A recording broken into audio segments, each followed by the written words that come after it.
বা প্রশাসনের কাজ না ব্যালটে সিল দিয়ে সেই সরকার প্রতিষ্ঠা করা।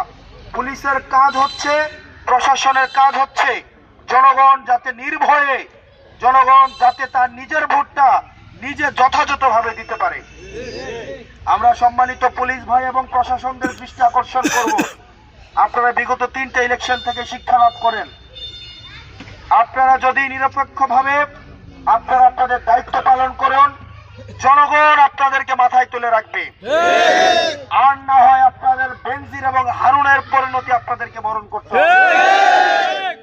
যেসব আমলারা আমাদের ভাইদেরকে হত্যাযোগ্য করে তুলেছে, আমাদের ভাইদেরকে আগুন সন্ত্রাস হিসেবে মিডিয়াতে প্রচারিত করেছে, আজকে দেখতে পাচ্ছি অনেকেই তাদেরকে বুকে টেনে নিচ্ছে। প্রিয় ফতেহাবাদবাসী, আমরা আমাদের জায়গা থেকে আমরা বাংলাদেশ বর্তমানে 2টা ভাগে বিভক্ত। একটা পক্ষ চায় গোলামি আর আরেকটা পক্ষ চায় আজাদি। একটা পক্ষ চায় স্বাধীনতা, আরেকটা পক্ষ চায় পরাধীনতা। একটা পক্ষ চায় ভারতীয় তাবেদারি, আরেকটা হচ্ছে চায় বাংলাদেশের স্বনির্ভরতা।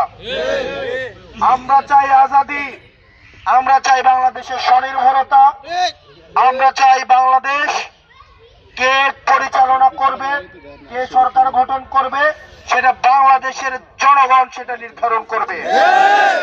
দিল্লি থেকে কোন এজেন্ট ভিত্তিতে হাসিনাকে যেভাবে এজেন্ট নিয়োগ করার মধ্য দিয়ে বাংলাদেশটাকে একটা সাবকন্টিনেন্ট হিসেবে, আমাদের একটা কলোনিয়াল একটা স্টেট হিসেবে দীর্ঘ 1.5 দশকের বেশি সময় ভারত পরিচালনা করেছে।